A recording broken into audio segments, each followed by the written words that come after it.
Play something for us. Sweetheart. Show these people what diversity really buys us. Those words were supposed to destroy her. A billionaire grabbed a waitress by the arm, shoved a $3 million violin into her shaking hands, and told her to embarrass herself in front of 300 people. All on camera. All going viral. He thought she was nobody. Just another face, serving drinks to people who mattered. He had no idea who he just challenged. What happened in the next 7 minutes didn't just go viral. It ended his career, saved his marriage from the wrong person, and created a movement that's still changing lives today. But here's what's going to shock you. She almost walked away. She almost let him win. And if she had, none of us would have ever known what the world almost lost. I'm going to tell you this story exactly as it happened. And I need you to stay until the very end. Because the moment that breaks everyone, the moment that made grown men cry and a billionaire's wife file for divorce on the spot, it's not what you think. See, this isn't just about one woman standing up to a bully. This is about what happens when someone takes everything from you, when you sacrifice your dreams to save someone you love, when you spend years being invisible, and then someone forces you back into the light. Have you ever had a moment where everything you buried came rushing back? Where all the pain, all the loss, all the what could have been suddenly demanded to be seen? That's what happened to Jessica Torres on a cold November night in Chicago. And what she did next reminded the world of something we all need to hear. Your worth isn't determined by who sees you. Your talent doesn't disappear just because life forced you to hide it. And sometimes the most powerful thing you can do is simply refuse to be small. So let me take you back to that night. The night everything changed. Welcome to Radiant Story and Tales. While you are here, please hit the subscribe button and comment your view on the story and where you are watching from. Let me tell you about a night that changed everything. A night when silence became the loudest sound in the room, and when one woman's courage reminded us all what true strength really looks like. Her name was Jessica Torres. And on that cold November evening in Chicago, she was just trying to get through another shift. 28 years old, tired down to her bones, carrying trays of champagne for people who looked right through her like she was invisible. You know that feeling, don't you? When you're working so hard, but nobody sees you. That was Jessica's life. She'd wake up at 5 in the morning, take 2 buses to her first job teaching piano to kids in the neighborhood. Then she'd rush to her afternoon shift at the diner, serving coffee and smiling even when her feet screamed for rest. And 3 nights a week, she'd put on that stiff catering uniform and serve at fancy parties like this one, the Chicago Grand Arts Gala. They called it a place where millionaires wrote checks to help poor kids learn music, never realizing that one of those kids, all grown up now, was standing right in front of them, carrying their drinks. But here's what nobody in that ballroom knew. Nobody except Jessica and her grandmother, who was waiting at home with her medicine bottles lined up on the kitchen table. 10 years ago, Jessica had been different. She'd been special, accepted to the Chicago Conservatory of Music on a full scholarship. They told her she had a gift. Her violin teacher, an old woman with kind eyes, had cried the day Jessica played her audition piece. "You have something rare," she'd said. "Something that only comes along once in a generation." Jessica had believed it too. She'd practiced 8 hours a day, her fingers flying across the strings, her heart singing with every note. She was going to be somebody. She was going to make her grandmother proud. She was going to show the world that a girl from the South Side could stand on the greatest stages and make angels weep. But life, as it often does, had other plans. The night before her final showcase, the performance that would launch her career, her grandmother collapsed in the kitchen. Heart attack. The hospital bills came like an avalanche, burying every dream Jessica had under numbers that kept growing. She sold her violin, the beautiful instrument she'd saved 3 years to buy. She dropped out of school. She learned that sometimes love means sacrifice, and sometimes dreams have to wait. That was 7 years ago. 7 years of survival, of pushing music into the corners of her mind, because remembering hurt too much. 7 years of serving people who had everything while she had nothing but tired hands and a heart that still heard melodies everywhere she went. And now, Here she was at the Millennium Arts Center, surrounded by crystal chandeliers and evening gowns, carrying a tray of champagne that cost more than her weekly rent. The auction was about to begin, and the centerpiece of the night sat on stage like a sleeping beauty. A 1947 Castellano violin worth $3 million. It had been donated to raise money for music programs in underprivileged schools, and Jessica had walked past it 4 times during setup, her hands shaking with the memory of what it felt like to hold something so precious. That's when she first noticed him. Victor Blackwell, 55 years old, owner of the city's biggest tech company, sitting at the front table like a king on his throne. He'd paid $10 million for that seat, for the power to decide which programs got funded and which ones didn't. His reputation walked into every room before he did. Brilliant businessman, they said. Tough but fair, they claimed. But Jessica had heard the other stories too, the ones whispered in break rooms and posted on anonymous forums. Stories of talented employees, especially those who looked like her, pushed out of his company after being humiliated and undermined until they quit. He'd settled a discrimination lawsuit just last year, but money can bury a lot of truth, can't it? All evening, Victor's table had been trouble, sending food back for no reason, demanding extra attention, treating the waitstaff like servants who existed only for their amusement. And every time Jessica approached, she felt his eyes on her, calculating, measuring, finding her wanting before she'd even open her mouth. These people have no work ethic, he announced loudly as she set down his third replacement entree. His voice carried across the nearby tables, meant to be heard, always looking for handouts instead of earning their place. The words hit her chest like stones. Her grandmother had worked 2 jobs her entire life. Jessica herself was working 3. But to men like Victor Blackwell, their hard work was invisible. Their sacrifice didn't count. They were just part of the scenery, there to serve, never to be seen. Jessica bit her tongue and smiled that practiced smile, the one she perfected over years of swallowing her pride. But inside, something was stirring. Something that had been sleeping for 7 years was beginning to wake up. The auction began, and the violin was unveiled with great ceremony. The auctioneer described its history, its perfect condition, its potential to change young lives. Jessica watched from her station by the wall, her heart beating in rhythm with a song only she could hear. She didn't know it yet, but in less than an hour, that violin would be in her hands. And nothing would ever be the same again. Sometimes evil doesn't announce itself with thunder and lightning. Sometimes it walks up to you with a smile and destroys your life, while everyone watches and does nothing. Victor Blackwell had been watching Jessica all night, like a cat watching a mouse, patient and cold, waiting for exactly the right moment to pounce. And when that moment came, he struck with the kind of cruelty that only comes from someone who's never been told no in his entire life. Jessica was refilling water glasses at his table when his hand shot out and grabbed her wrist. Not gently, hard enough that she dropped the pitcher, water splashing across the white tablecloth like tears. "Wait right there, sweetheart," he said, standing up slowly, making sure every eye in the room turned toward them. "I have an idea that's going to be very educational for everyone here." Jessica's heart started pounding. She'd been in situations like this before. Moments when powerful men decided to make entertainment out of someone else's dignity. There's no good way out of these moments. Fight back and you lose your job. Stay silent and you lose something else. Something harder to name, but just as important. "Ladies and gentlemen," Victor announced, his voice booming across the ballroom, "we're all here tonight to support music education for underprivileged youth. Beautiful cause, truly. But I think we need to ask ourselves an important question." He paused dramatically, making sure he had everyone's attention. Do these programs actually work? Do these people actually have talent? Or are we just throwing money away on false hope? Murmurs rippled through the crowd.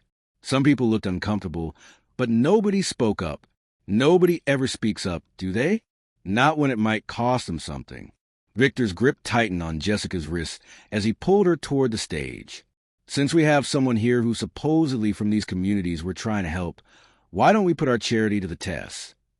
Jessica's feet moved automatically, her body obeying even as her mind screamed at her to run.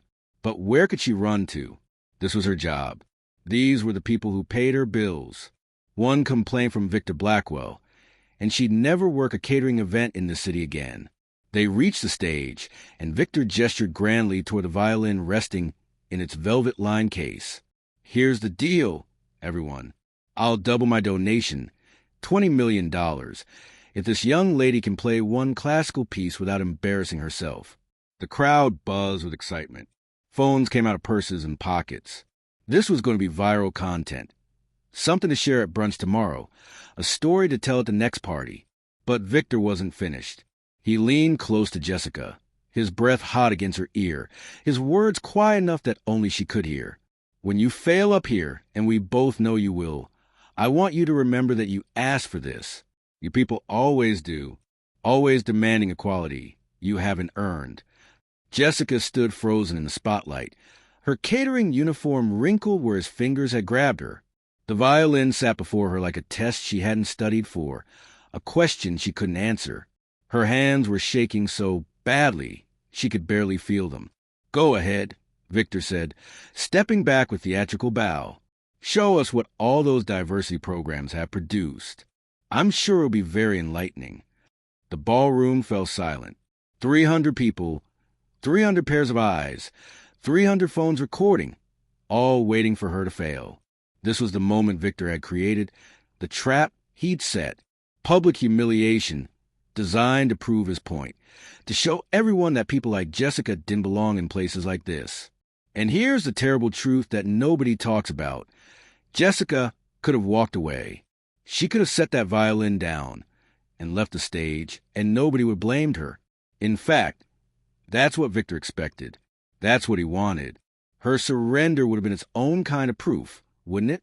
But something stopped her. Maybe it was pride. Maybe it was anger. Maybe it was a memory of her grandmother's face 7 years ago, crying as Jessica sold her violin to pay medical bills.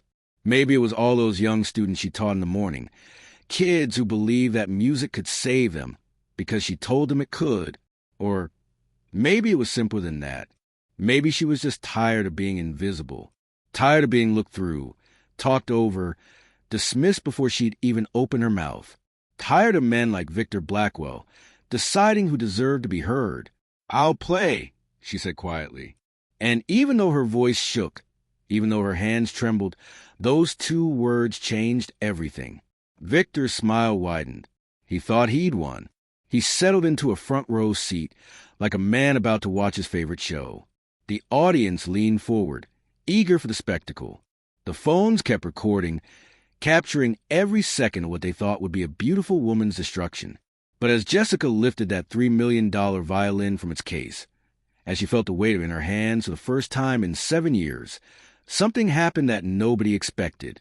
The instrument felt like coming home, like breathing after being underwater for too long, like remembering your own name after years of being called someone else. Her hands stopped shaking. Her breathing steadied. And somewhere deep inside, where she buried her dreams under bills and exhaustion and sacrifice, something ancient and powerful woke up. She positioned the violin against her shoulder, adjusted her stance with the muscle memory that 7 years couldn't erase, and closed her eyes. In that moment before the first note, in that space between humiliation and triumph, Jessica Torres made a choice. She was going to show them, not just Victor Blackwell, but everyone in that room, everyone who'd ever looked through her, everyone who'd ever assumed she was less than she was, everyone who'd ever mistaken service for servitude. She raised a bow to the strings, and the world held its breath. Have you ever heard a sound so beautiful it made you forget to breathe? A sound so pure and perfect that for a moment, just a moment, everything else in the world disappeared? That's what happened when Jessica began to play. The first note floated from the violin like a prayer being answered.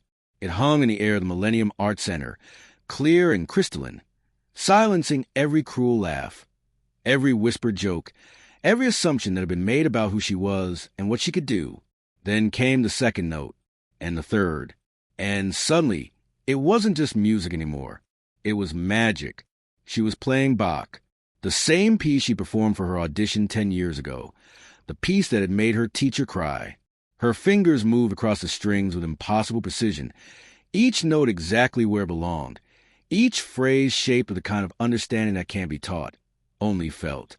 But here's what made it extraordinary. She wasn't just playing the notes. She was telling a story about struggle and survival, about dreams deferred but never destroyed, about dignity that couldn't be bought or sold or taken away. Every movement of her bow was defiance. Every note was revolution.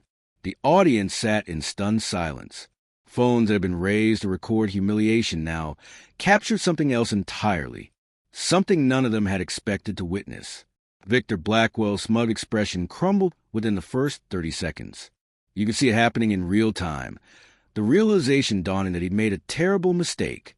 This wasn't some amateur pretending to have talent. This was the real thing. This was virtuoso-level playing, the kind that belonged on the world's greatest stages. At a table near the back, a woman in an elegant silver gown slowly rose to her feet. Isabella Martinez, legendary violinist, mentor to some of the greatest musicians of the generation. Her trained ear recognized immediately what she was hearing, and more importantly, who she was hearing it from. As Bach's melody soared toward its emotional peak, Jessica began to improvise. She wove in jazz harmonies, blues progressions, hints of the Latin music her grandmother had played in their kitchen on Sunday mornings. She was showing them that classical music didn't belong to any one group, any one culture. It belonged to anyone with the courage to make it their own. Tears streamed down faces throughout the ballroom. Not polite, dabbed away tears, but real crying, the kind that comes when something touches the deepest part of your soul. The orchestra members hired for the evening's entertainment sat motionless, their professional reserve shattered by what they were witnessing. The final note hung in the air like a star refusing to fade. When Jessica finally lowered the violin, the silence that followed was deafening. It lasted 7 full seconds, though it felt like an eternity. Then the ballroom exploded. People weren't just clapping. They were on their feet, shouting, crying, grabbing strangers in spontaneous embraces. The applause was thunderous, the kind reserved for moments that change everything. "Brava!" someone screamed. "Incredible!" shouted another. But Jessica's eyes stayed fixed on Victor Blackwell's face.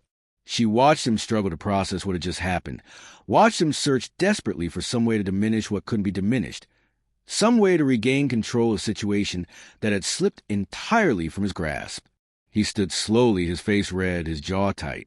And when he spoke, his voice carried a new edge, the sound of a man whose comfortable worldview had just been demolished in public. "Very impressive," he said, making the compliment sound like an insult. Anyone can memorize one piece. But real musicians create under pressure. The celebration paused. The room's energy shifted as people realized he wasn't finished. He was doubling down, setting another trap, because admitting he was wrong would cost him something he valued more than money: his sense of superiority. From his jacket, he produced a sheet of music with theatrical flourish. Mozart's Violin Concerto No. 3. First movement. Sight reading only. He held up the pages, and under the bright stage lights, everyone could see they were damaged. Coffee stains obscured entire measures. Tears had removed crucial passages. Water damage had made key sections completely illegible. It was sabotage disguised as a challenge. Cruelty dressed up as fairness. "Oops," he said with mock concern. "Looks like the only copy got damaged. But I'm sure that won't be a problem for someone with your extensive training." The trap was reset, more vicious than before. He was demanding the impossible while deliberately making it more impossible, creating a scenario where failure was guaranteed and humiliation complete. Jessica studied the ruined sheet music. Every logical part of her brain screamed at her to decline, to accept that she'd already proven her point, to quit while she was ahead. Instead, she handed the pages back to him. "I won't need those," she said quietly. "I'll play from memory." The declaration sent shock waves through the audience. Playing Mozart's Third from memory was nearly impossible. Announcing it publicly raised the stakes to suicidal heights.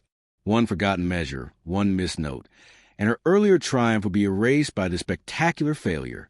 Victor's laugh was genuinely delighted. He thought she'd just handed him victory. But he didn't see what Isabella Martinez saw from her table. He didn't notice the way Jessica's posture had changed, The transformation that came over her as she raised the violin again. He was so certain of his superiority that he was blind to what was about to happen. Jessica closed her eyes, tilted her head slightly as if listening to music only she could hear, and began to play. What emerged from that violin was impossible. It was Mozart as he was meant to be heard, every note perfect, every phrase shaped with genius. But more than that, it was personal. It was Jessica's voice speaking through Mozart's composition, proving that great art transcends the circumstances of its creation. And as the music filled the Millennium Arts Center, as Victor Blackwell's face drained of all color, as 300 people forgot to breathe, something fundamental shifted in that room. Justice wasn't just being served. It was being delivered with such overwhelming beauty that even its targets couldn't deny its power. You know what's interesting about powerful men? They can handle almost anything except being proven wrong in public. You can challenge their money, their status, even their intelligence. But prove them wrong where everyone can see it? That's when they become dangerous. The applause after Mozart should have ended everything. The standing ovation should have been Victor Blackwell's signal to accept defeat gracefully, to write the check he promised, to fade into the background and lick his wounds in private. But men like Victor Blackwell don't accept defeat gracefully. "Stop," he bellowed, his voice cutting through the celebration like a knife. "Stop this ridiculous show right now." The applause faltered, died away, leaving behind a confused silence.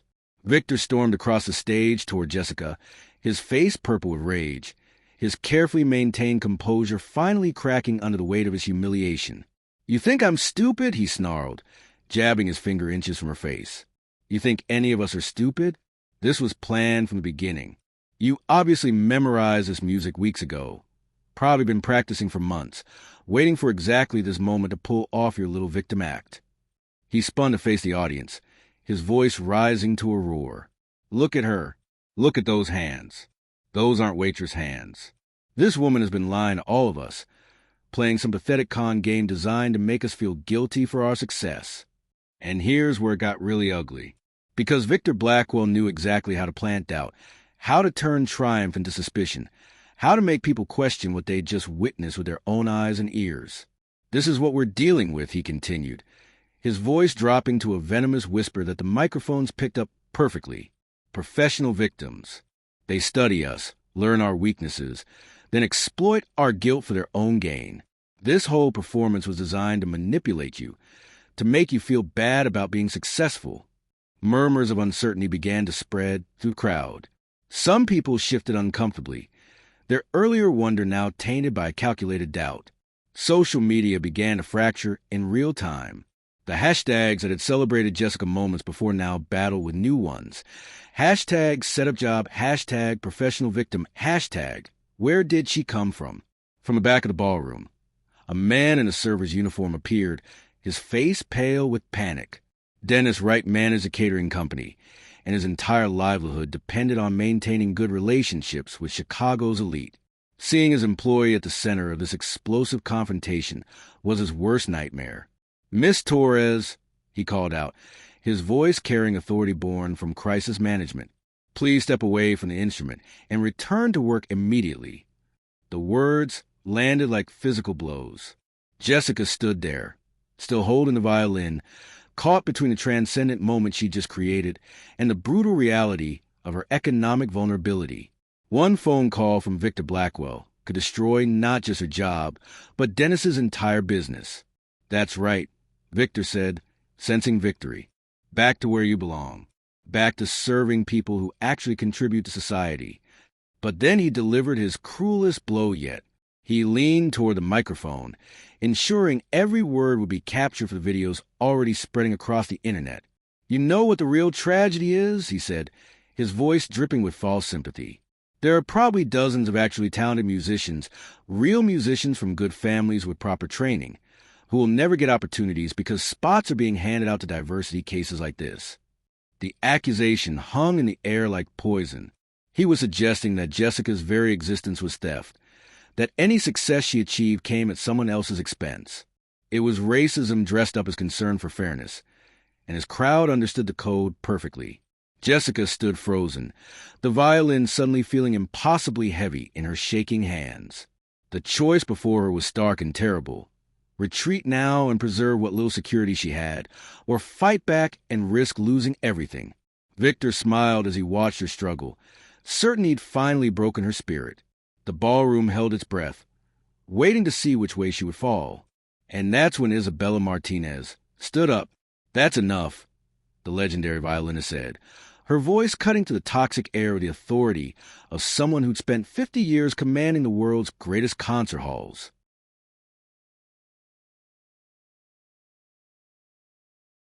Every eye turned toward her as she began walking toward the stage, her silver gown catching the light, her face fierce with protective fury.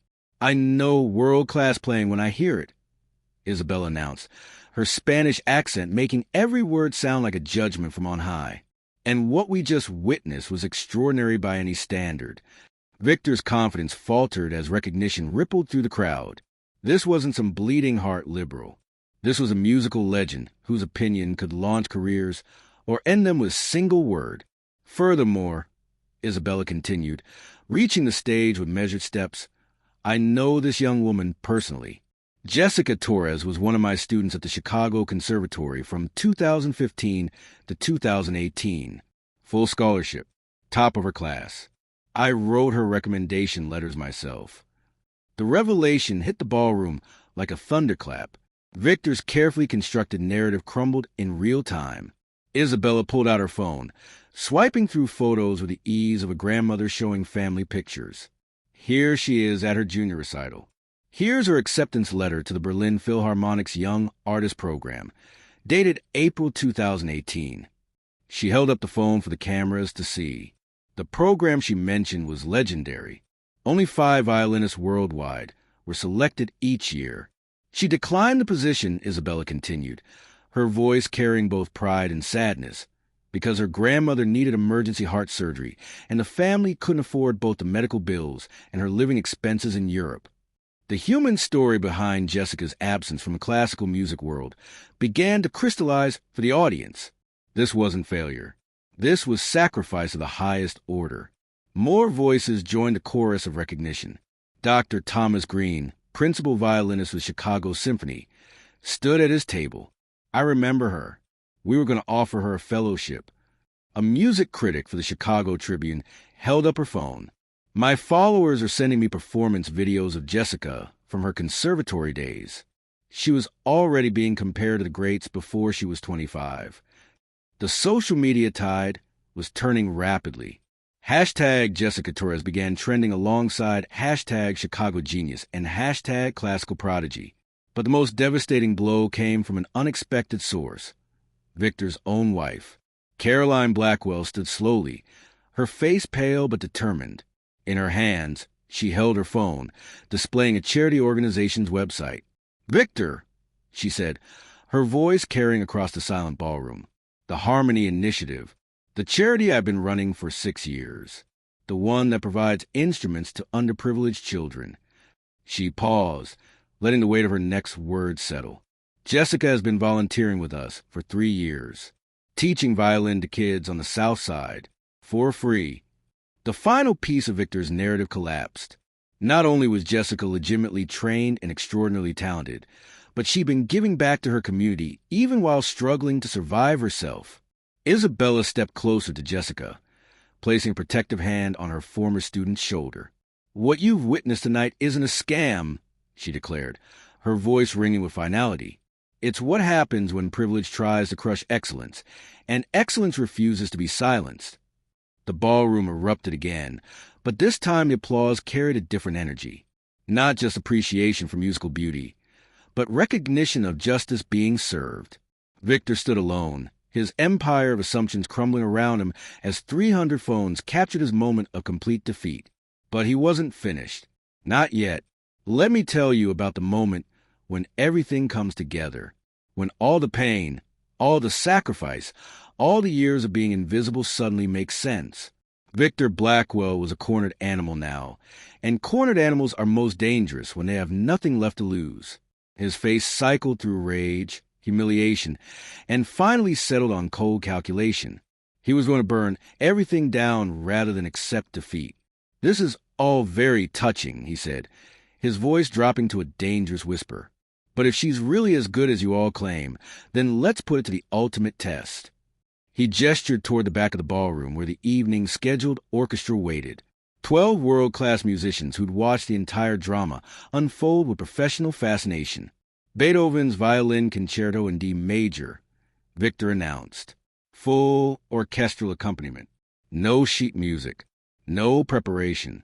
No excuses. If she can perform at the level you're all claiming, this should be easy. The audacity of the demand sent shockwaves through the room. Beethoven's Violin Concerto was considered one of the most demanding pieces in classical music. Performing it with full orchestra required not just individual brilliance, but the ability to lead and collaborate with other musicians in real time. Isabella's face went pale. Victor, that's completely unreasonable. Even seasoned professionals wouldn't attempt that without rehearsal. Then she should decline gracefully, he interrupted. But let's make this interesting. My entire $20 million donation against a simple public admission. When she fails, I want everyone here to acknowledge that merit-based election is the only fair way forward. No more diversity programs. No more special treatment. The stakes couldn't have been higher. $20 million would fund music education for thousands of children for years. But accepting meant risking everything she'd just accomplished. And if she succeeds? Isabella demanded. Victor's laugh was bitter. If she can perform Beethoven's concerto flawlessly with full orchestra, no rehearsal, no preparation, then I'll not only honor my donation, I'll triple it to $30 million, and I'll personally fund a scholarship program in her name. The ballroom buzzed with electric tension. Social media exploded as the challenge spread to millions of viewers worldwide. But the orchestra was already preparing their instruments, their professional excitement overriding everything else. Conductor Dr. Sarah Phillips approached the stage, her face mixing concern with curiosity. Miss Torres, she said carefully, this is unprecedented. Even if you know the piece perfectly, coordinating with a full orchestra without rehearsal is... I understand the risks, Jessica interrupted quietly. Her voice carried a new authority that made everyone listen more carefully. But he's not challenging me to play Beethoven. He's challenging everything I represent. Everyone who looks like me. Everyone who's been told they don't belong.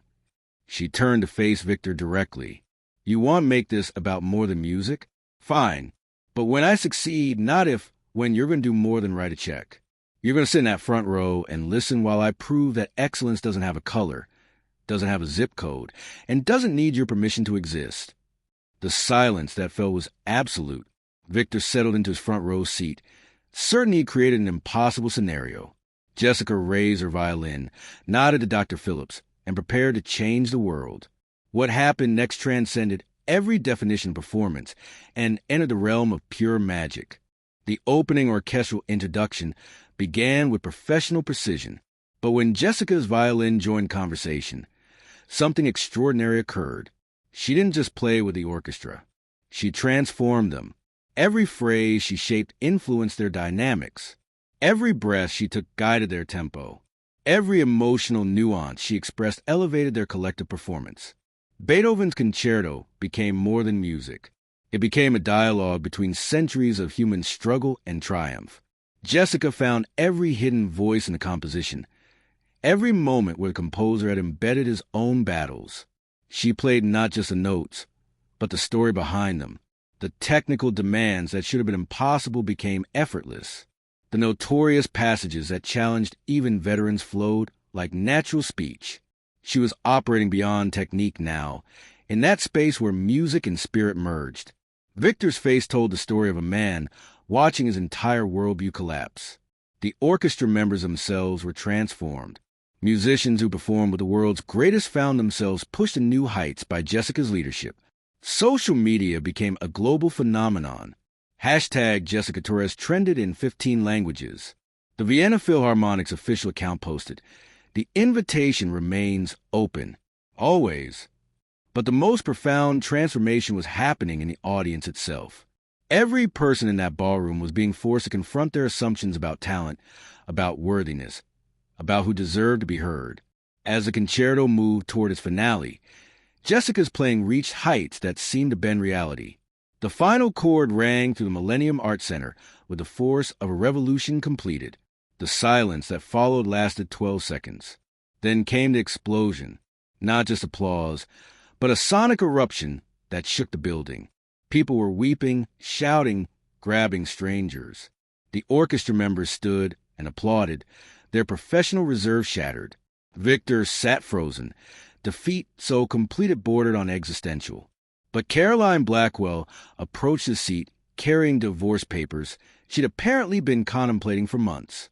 "I can't be married to someone who would try to destroy something so beautiful," she said quietly. "This ends tonight, Victor. All of it." Justice had been delivered with such overwhelming beauty that even its targets couldn't deny its power. 6 months later, Jessica Torres stood backstage at Orchestra Hall, adjusting her midnight blue concert gown. The sold-out venue buzzed with anticipation for what critics call the most important classical debut in a generation. Her grandmother sat in the front row, tears streaming down her face. The surgery had been successful, funded by donations from people worldwide who'd been moved by that viral night. Next to her sat Isabella Martinez, whose mentorship had resumed immediately, and Dennis Wright, whose catering business now specialized in events celebrating diversity. The Castellano violin now belonged to the Jessica Torres Foundation, established with Victor's $30 million. The foundation provided instruments and training to talented young musicians, ensuring no one would have to choose between dreams and survival. Victor Blackwell's empire had crumbled within weeks. His company operated under new leadership committed to genuine equality. He'd become a cautionary tale about underestimating people based on prejudice. But perhaps the most profound change was cultural. Hashtag Jessica Torres had become more than a hashtag. It was a movement. Music schools reported unprecedented applications from underrepresented communities. As the lights dimmed and Jessica walked onto the stage, she carried with her the dreams of everyone who'd been told they didn't belong. The thunderous applause wasn't just for her. It was for every person who'd chosen excellence over acceptance.